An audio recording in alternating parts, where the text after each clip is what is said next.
हाँ जी, नमस्कार प्रिय विद्यार्थियों। क्यूज कंपटीशन क्लासेज की इस ऑनलाइन प्लेटफॉर्म पर मैं अंकित भार्गव आप सभी का पुनः हार्दिक स्वागत करता हूँ।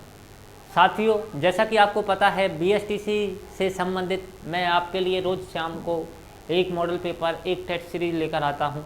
उसी क्रम को आगे बढ़ाते हुए आज फिर मैं आपके लिए एक नया मॉडल पेपर, एक नई टेस्ट सीरीज लेकर आया हूँ।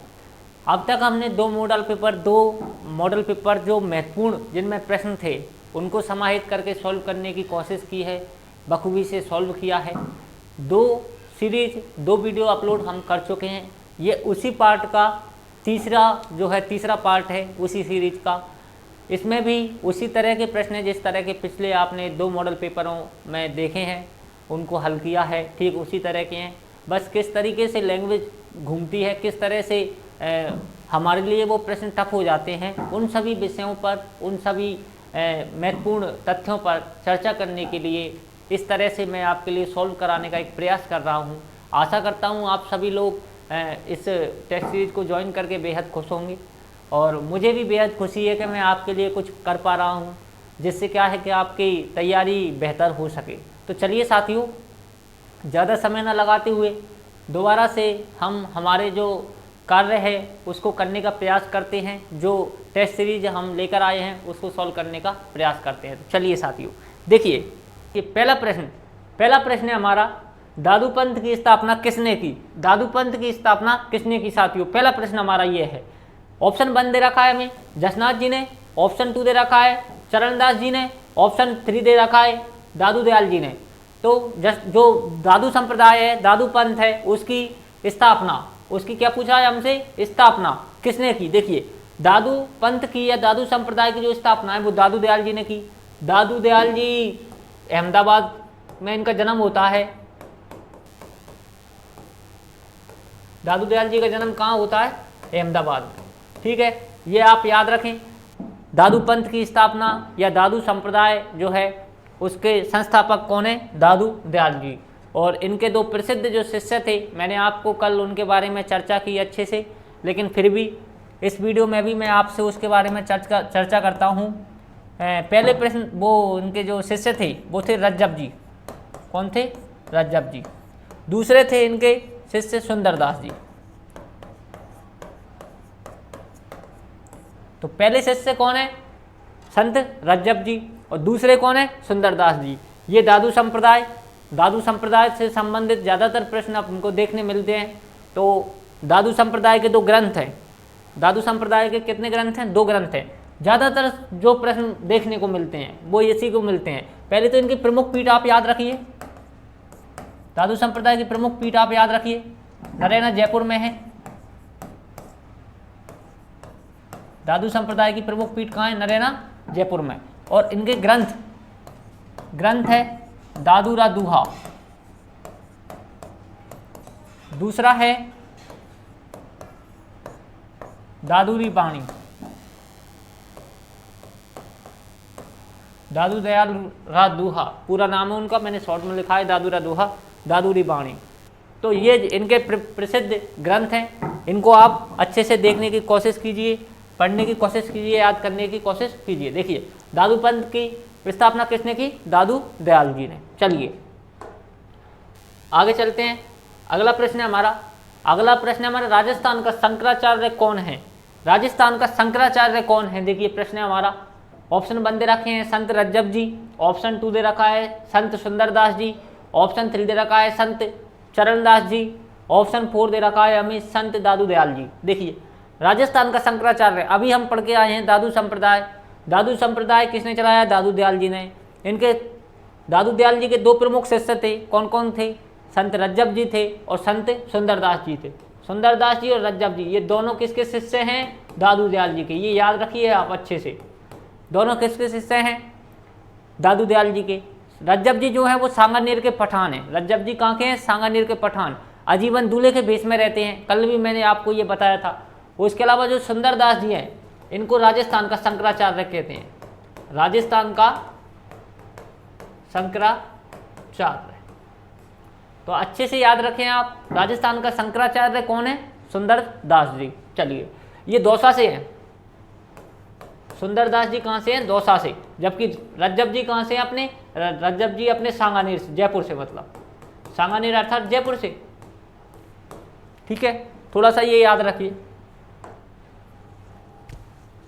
संत पीपा की गुफा कहाँ पर है? संत पीपा की गुफा कहाँ पर है? अगला प्रश्न है हमारा, संत पीपा की गुफा कहाँ पर है? देखिए ऑप्शन 1 दे रखा है हमें जोधपुर, ऑप्शन 2 दे रखा है हमें झालावाड़, ऑप्शन 3 दे रखा है जयपुर, ऑप्शन 4 दे रखा है बूंदी।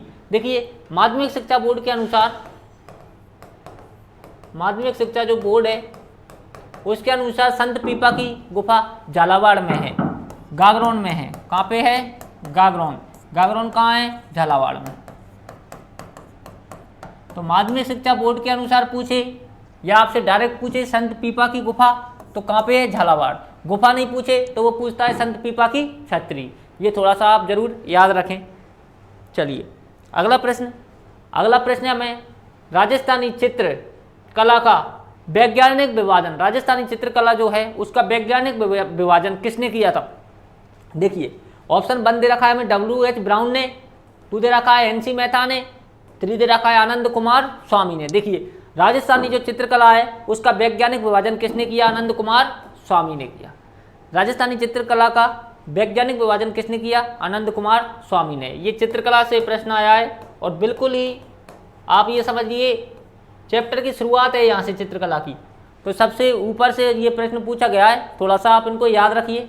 वैज्ञानिक विभाजन सर्वप्रथम किसने किया? आनंद कुमार स्वामी ने। चलिए हाँ 1916 में किया भाई, ये भी आप थोड़ा सा याद रखें, डेट पूछ ले बाई चांस, तो 1916 में किया। चलिए 16वें उमराव कहाँ के ठिकानेदार को कहते हैं? देखिए 16वें उमराव कहाँ के ठिकानेदार को कहते हैं? देखिए ऑप्शन 1 दे रखा है हमें नाथद्वारा, ऑप्शन 2 दे रखा है देवगढ़, ऑप्शन 3 दे रखा है चावंड, ऑप्शन 4 इनमें से कोई नहीं। देखिए 16वें उमराव कहाँ के ठिकानेदार को कहते हैं? देखिए 16वें उमराव कहते हैं देवगढ़ ठिकानेदार को। जो देवगढ़ के ठिकानेदार थे, देवगढ़ पे ठिकानेदार हुए थे द्वारकादास चुंडावत। नाम क्या था?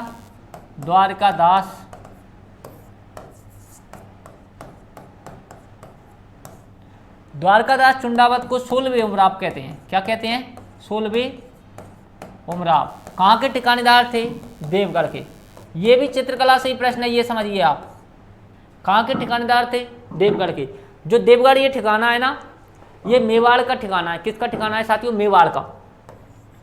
देखिए मेवाड़ में जो थे ना 16 ठिकाने थे। कितने ठिकाने थे? 16, जो फर्स्ट रैंक के थे। 16 ठिकाने कौन सी रैंक के थे? First rank. फर्स्ट रैंक का मतलब इनसे रेवेन्यू सबसे ज़्यादा जनरेट किया जाता था, सबसे ज़्यादा टैक्स 16 जो ठिकाने हैं उन्हीं से आता था। उनमें से एक कौन सा ठिकाना? देवगढ़ भी 16वें में ही आता है। ये भी फर्स्ट रैंक के ठिकाने थे जिनसे कर या टैक्स ज़्यादा वसूल किया जाता था। उनमें से एक कौन सा था? देवगढ़ था। उनमें से एक कौन सा था साथियों? देवगढ़ ठिकाना था। ये थोड़ा सा आप याद जरूर रखें। चलिए इसका उत्तर हाँ मिल गया होगा आपको। चलिए आगे चलते हैं। अगला प्रश्न है हमारा राजस्थान का प्रथम चित्रकार जिसको पद्मश्री से सम्मानित किया। राजस्थान का प्रथम चित्रकार जिसको पद्मश्री से सम्मानित किया। देखिए राजस्थान का प्रथम चित्रकार जिसको पद्मश्री से सम्मानित किया, गोवर्धन लाल, ऑप्शन 2 रामगोपाल विजयवर्गीय, ऑप्शन 3 बूढ़ सिंह शेखावत, ऑप्शन 4 इनमें से कोई नहीं। देखिए राजस्थान का प्रथम चित्रकार पद्मश्री से जिनको सम्मानित किया या जिनको पद्मश्री मिला वो प्रथम चित्रकार हैं रामगोपाल विजयवर्गीय। रामगोपाल विजयवर्गीय को प्रथम चित्रकार हैं जिन्हें क्या मिला है? पद्मश्री। आप याद रखिए। निम्न में से कौन सा पंचपीर में शामिल नहीं है? निम्न में से कौन से लोक देवता हैं जो पंचपीर में शामिल नहीं है? देखिए ऑप्शन 1 दे रखा हमें रामदेव जी, ऑप्शन 2 मेहा जी, ऑप्शन 3 तेजा जी, ऑप्शन 4 हड़बू जी। देखिए पंचपीरों में शामिल नहीं है, मैंने आपको कल भी बताया था और 1-2 वीडियो में पहले भी बता चुका हूँ। ये प्रश्न बार बार रिपीट होता है। तेजा जी पंचपीरों में शामिल नहीं है। तेजा जी पंचपीरों में शामिल नहीं है। ठीक है, तो चलिए इसका उत्तर आपको मिल गया तेजा जी। किस लोक देवता ने सुरजन व अर्जन से युद्ध किया? देखिए किस लोक देवता ने सुरजन व अर्जन से युद्ध किया? देखिए रामदेव जी, गोगा जी, तेजा जी। किस लोक देवता ने किया? तो सुरजन व अर्जन से युद्ध किया था गोगा जी ने। किसने किया? गोगा जी ने। गोगा जी ने 2 युद्ध लड़े। गोगा जी ने कितने युद्ध लड़े? 2। पहला युद्ध इन्होंने किया था महमूद गजनवी से। किससे किया था? महमूद गजनवी से। महमूद गजनवी ने इनको कहा था जाहर पीर। क्या कहा था? जाहर पीर, अर्थात जिंदा देवता। गोगा जी को महमूद गजनवी ने क्या कहा था? जाहर पीर। तो ये तो उनका पहला युद्ध। दूसरा इन्होंने लड़ा था आपने सुरजन अर्जन से। इनके मौसेरे भाई थे ये, सुरजन अर्जन। ठीक है, ये थोड़ा सा आप युद्धों का जरूर याद रखें कि किसने किससे लड़ा था, बाई चांस पूछ ले कभी कभार तो याद रखा कीजिए। चलिए अगला प्रश्न है हमारा, किस लोक देवता ने जिंदराब खींची के साथ युद्ध किया? देखिए उधर हमसे पूछा था पिछले प्रश्न में सुरजन अर्जन का, इस बार पूछा है जिंदराब खींची से। ऑप्शन दे रखे हमें Pabuji, option 1 Pabuji, option 2 Tejaji, option 3 Goga ji. देखिए फिर से हमको ऑप्शन दिए और पूछा जिंदराब खींची से किसने युद्ध किया, तो इसको आप देखिए अच्छे से। जिंदराब खींची से युद्ध किया था पाबूजी राठौड़ ने। जिंदराब खींची से किसने किया था? पाबूजी राठौड़ ने। तेजाजी ने मीणाओं से किया था। तेजाजी ने किससे किया था? मीणाओं से। लाचा गुजरी की गायों को बचाने के लिए मीणाओं से युद्ध किसने किया था? तेजाजी ने। गोगा जी ने अभी हम देख के आए हैं, एक तो महमूद गजनवी और साथ में सुरजन अर्जन।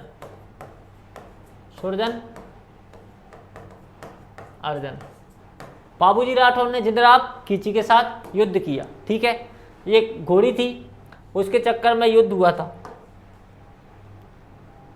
कानूड़ा नृत्य कहाँ का प्रसिद्ध है? देखिए कानूड़ा नृत्य कहाँ का प्रसिद्ध है, ये पूछा है हमसे। ऑप्शन 1 दे रखा है अलवर का, ऑप्शन 2 भरतपुर का, ऑप्शन 3 बाड़मेर का, ऑप्शन 4 जोधपुर का।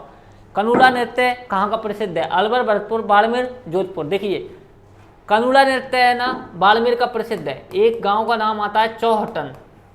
क्या नाम है? चौहटन। चौहटन कहाँ पड़ता है? बाड़मेर में। चौहटन बाड़मेर का कानूड़ा नृत्य प्रसिद्ध है। तो चौहटन बाड़मेर का क्या है? कानूड़ा नृत्य प्रसिद्ध है। देखिए नाम सुनते ही कानूड़ा मतलब कृष्ण भगवान। हम दौड़ेंगे अलवर, भरतपुर, धौलपुर के आसपास के क्षेत्र में, मतलब राजस्थान से पूर्वी क्षेत्र में, क्योंकि जो पूर्वी क्षेत्र है वो वृंदावन से सटा हुआ है, तो दिमाग लगाते हैं हम कानूड़ा नृत्य उसी क्षेत्र से संबंधित होगा। लेकिन कहाँ का प्रसिद्ध है? चौहटन बाड़मेर का। ये थोड़ा आप याद जरूर रखें। भगोरिया नृत्य किस जनजाति का नृत्य है? देखिए भगोरिया नृत्य किस जनजाति का नृत्य है? मीणाओं का, गरासियाओं का, सहरियाओं का, भीलों का। भगोरिया नृत्य, देखिए भगोरिया नृत्य भीलों से संबंधित है। भगोरिया नृत्य किससे संबंधित है? भीलों से संबंधित है। थोड़ा सा आप याद जरूर रखें। चलिए अगला प्रश्न है, जालौर की कुंजी कौन सा दुर्ग है? जालौर की कुंजी सिवाना दुर्ग। जालौर की कुंजी कौन सा दुर्ग है? सिवाना दुर्ग। ठीक है, ये झांझ दुर्ग रणथंभौर की कुंजी है भाई। रणथंभौर जो दुर्ग है उसकी कुंजी कौन सा है? झांझ दुर्ग। ये भी आप याद रखें। जालौर की कुंजी सिवाना दुर्ग, झांझ दुर्ग, रणथंभौर की कुंजी। चलिए मेहरानगढ़ का निर्माण किसने करवाया? मेहरानगढ़ जो दुर्ग है उसका निर्माण किसने करवाया? ऑप्शन 1 दे रखे हैं राव जोधा, ऑप्शन 2 दे रखा है मोटा राजा उदय सिंह, ऑप्शन 3 दे रखा है राव चंद्रसेन, ऑप्शन 4 दे रखा है राव गंगा सिंह। देखिए मेहरानगढ़ दुर्ग का निर्माण करवाया था राव जोधा ने 1459 में, है ना। कब करवाया था? 1459 में। तो मेहरानगढ़ का दुर्ग का निर्माण किसने करवाया? राव जोधा ने। थोड़ा सा आप याद इसको जरूर रखें। मोटा राजा उदय सिंह ने उदयपुर की स्थापना की,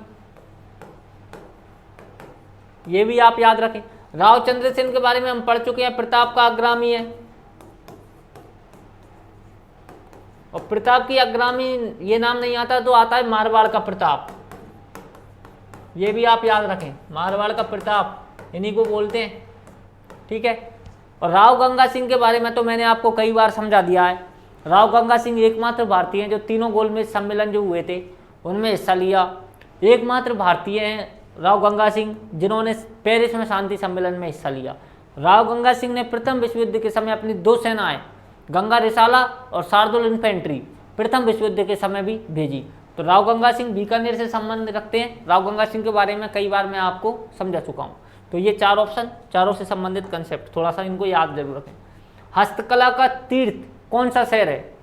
हस्तकला का तीर्थ पूछा है हमसे, तीर्थ कौन सा शहर है? देखिए जयपुर, जोधपुर, बीकानेर, उदयपुर। देखिए 2 चीज़ें हैं, अच्छे से आप एक बार में समझ लीजिए उनको। हस्तकला का तीर्थ, हस्तकला का तीर्थ, तो हस्तकला का तीर्थ क्या है? हस्तकला का तीर्थ है अपने जयपुर। क्या है? जयपुर। लेकिन हस्तकला का केंद्र पूछ ले, क्या पूछे? हस्तकला का केंद्र, हस्तकला का केंद्र, हस्तकला का अपन से केंद्र पूछता है तो क्या है उसका? बोरानाड़ा, जोधपुर। बोरानाड़ा कहाँ पड़ता है? जोधपुर में।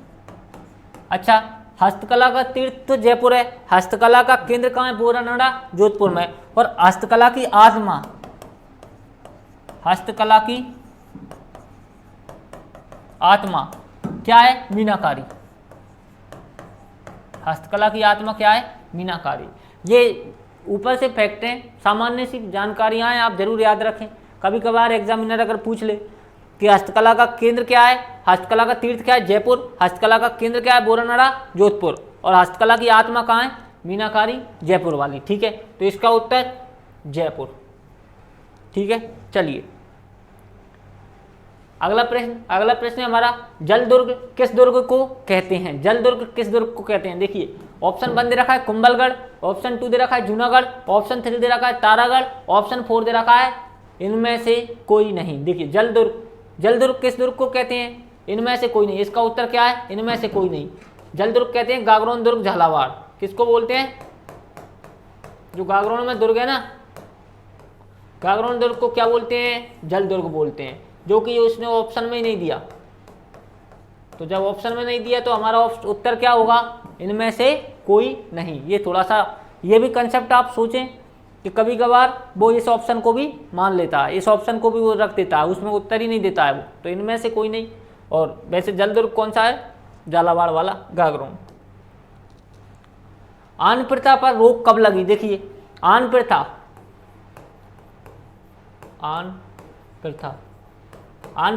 पहले आन प्रथा को थोड़ा सा आप समझिए, अगर आपने नहीं पढ़ रखा है तो यही आपको समझ में आ जाएगा। आन प्रथा होती क्या है? महाराणा की सौगंध होती है। क्या होती है? महाराणा की सौगंध। आन प्रथा क्या होती है? महाराणा की सौगंध होती है। यानी महाराणा की सौगंध होती है, अर्थात किस रियासत में प्रचलित थी? मेवाड़ रियासत में प्रचलित थी।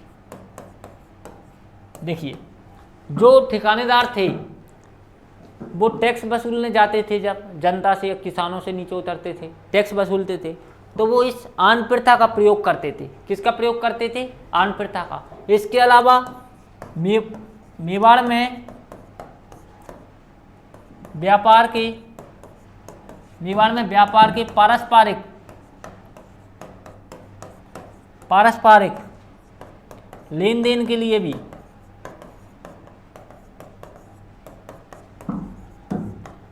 इस प्रथा का प्रयोग किया जाता था।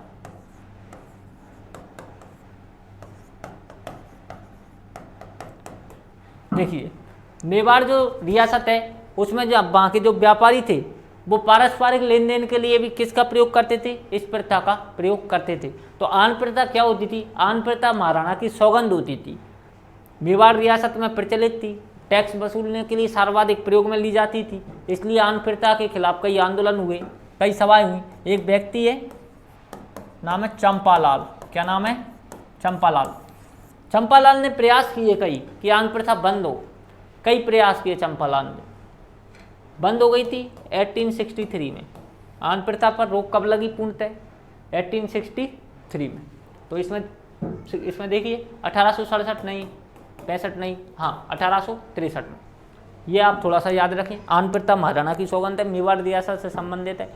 मेवाड़ रियासत के व्यापारी पारस्परिक लेन देन के लिए इसका प्रयोग करते थे। महाराणा ने इसे कानूनी मान्यता दे रखी थी। उसके अलावा चंपालाल नाम के एक व्यक्ति हैं जिन्होंने 1863 में इसके खिलाफ कई सभाएं की, आंदोलन की। तत्पश्चात 1863 में ही आन प्रथा को समाप्त कर दिया गया। ये याद रखिए। देखिए, किस क्रांतिकारी की भूख हड़ताल से मृत्यु हो गई? भूख हड़ताल से मृत्यु हो गई। देखिए, ऑप्शन 1 दे रखा है बालमुकुंद बिस्सा। ऑप्शन 1 बालमुकुंद बिस्सा, ऑप्शन 2 अमरचंद भाटिया, ऑप्शन 3 साधु सीताराम दास, ऑप्शन 4 विजय सिंह पटेल। किस क्रांतिकारी की भूख हड़ताल से भूख हड़ताल से मृत्यु हुई। देखिए भूख हड़ताल से मृत्यु हुई थी, भूख हड़ताल से मृत्यु हुई थी बाल मुकुंद बिस्सा की। किसकी हुई थी साथियों? बाल मुकुंद बिस्सा की।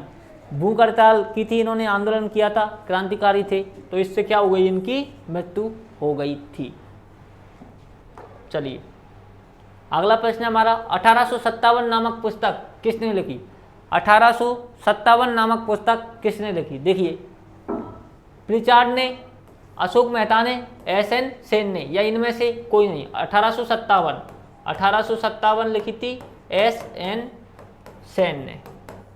किसने लिखी थी? एस.एन. सेन ने। तो ये भी थोड़ा सा आप याद जरूर रखें। चलिए अगला प्रश्न है हमारा, चित्तौड़गढ़ पर तीसरे साके के समय रानी कौन थी?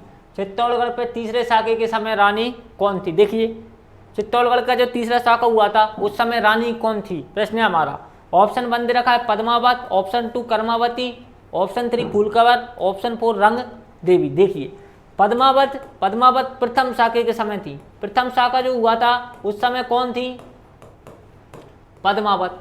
दूसरा साका जो हुआ था तो दूसरे साके के समय कौन थी? कर्मावती। और तीसरा साका जो हुआ था चित्तौड़गढ़ का उसमें कौन थी? फूलकवर। तीसरे साके के समय कौन थी? फूलकवर। ये आप अच्छे से याद जरूर रखें। प्रथम शाखा पद्मावत, द्वितीय शाखा के समय कर्मावती, तीसरे शाखे के समय कौन थी? फूलकवर। देखिए प्रथम शाखे के समय आक्रमण किया था एके ने। किसने आक्रमण किया था? अलाउद्दीन खिलजी ने। दूसरा जो शाखा हुआ था उस समय आक्रमण किया था बहादुर शाह ने। किसने किया था? बहादुर शाह ने। और तीसरे शाखे के समय अकबर। कौन आक्रमण करता है? अकबर। ये तीनों आक्रमणकारी और 3 आपके सामने शाखे चित्तौड़गढ़ दुर्ग के। ठीक है। रंगदेवी रणथंभौर दुर्ग। रंगदेवी ने कहाँ किया था? जौहर, रणथंभौर। तो रणथंभौर दुर्ग में जब शाखा हुआ था कौन थी? रंगदेवी। रणथंभौर में भी किसने आक्रमण किया था? एके ने। रणथंभौर में भी किसने आक्रमण किया था? एके ने। ये चित्तौड़गढ़ के तीसरे शाखे के समय रानी फूलकवर और उससे संबंधित ये कंसेप्ट। ठीक है। चलिए हाँ अगला प्रश्न हमारा, अल्बर्ट हॉल का वास्तुकार कौन था? अल्बर्ट हॉल का वास्तुकार कौन था? Prince Albert, Edward Britford, Swinton Jacob, Ram Singh द्वितीय। देखिए सारे की सारे उसी से संबंधित हैं, अल्बर्ट हॉल से। देखिए कैसे, दिसंबर 1875 है। दिसंबर 1875 के आसपास प्रिंस अल्बर्ट जयपुर आते हैं। कौन आते हैं? प्रिंस अल्बर्ट के जयपुर आगमन होता है साहब। जब जयपुर आगमन होता है यहाँ का शासक होता है राम सिंह द्वितीय। कौन होता है शासक? राम सिंह द्वितीय।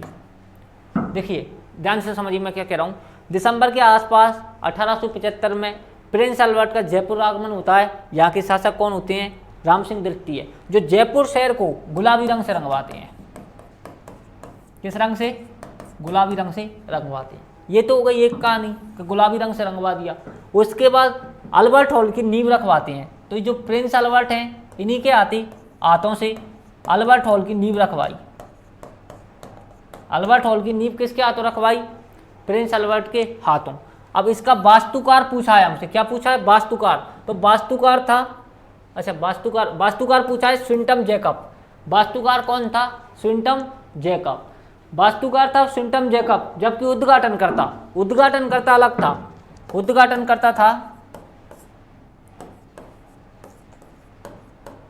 उद्घाटनकर्ता था अपना एडवर्ड ब्रिटफोर्ड। कौन था? उद्घाटनकर्ता था एडवर्ड ब्रिटफोर्ड। ये आप याद रखें। अल्बर्ट हॉल की नींव प्रिंस अल्बर्ट के द्वारा रखवाई गई थी। इसका वास्तुकार स्विंटम जैकब था, उद्घाटनकर्ता एडवर्ड ब्रिटफोर्ड था। उसके अलावा राम सिंह द्वितीय ने प्रिंस अल्बर्ट के आगमन पर जयपुर शहर को गुलाबी रंग से रंगवाया। ये पूरी आपकी राम सिंह द्वितीय की कहानी। तो ये थे वो प्रश्न जो मैं आपके लिए समाहित करके लाया था। देखिए ये हमारी जो तीसरी टेस्ट सीरीज है, इससे टेस्ट सीरीज के बाद हम कई और टेस्ट सीरीजें आपके लिए लाते रहेंगे। जब तक आपका पेपर नहीं होगा तब तक लगातार हम हर दिन आपके लिए एक मॉडल पेपर जीके से संबंधित मैं आपके लिए लाता रहूँगा। मुझे आशा और उम्मीद है कि आपको ये वीडियो पसंद आ रही होंगी। यदि आपको ये वीडियो पसंद आ रही है तो अपने दोस्तों तक इस वीडियो को पहुँचाइए, ज़्यादा से ज़्यादा लोगों को ये वीडियो को शेयर कीजिए, आप भी लाइक कीजिए और चैनल को सब्सक्राइब कीजिए। यदि कहीं समस्या आपको लगती है किसी सब्जेक्ट में या किसी विषय वस्तु से संबंधित कोई बात हो तो आप हमें कमेंट करके ज़रूर बताएं।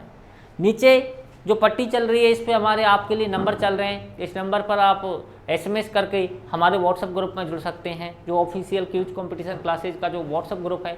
आप जिस भी कंपटीशन की तैयारी कर रहे हो, BSTC, सेट, कांस्टेबल, पटवार या एग्रीकल्चर सुपरवाइजर इत्यादि जिसकी भी तैयारी कर रहे हो, उस सभी से संबंधित अलग अलग ग्रुप्स जो हमारे ऑफिशियल हैं उनमें आपको ऐड कर दिया जाएगा। तो इसी के साथ आशा करता हूँ आप स्वस्थ होंगे, मस्त होंगे और मैं आपसे विदा लेता हूँ। मिलता हूँ कल किसी नई क्लास के साथ, किसी नए कंसेप्ट के साथ। जब तक के लिए जय हिंद,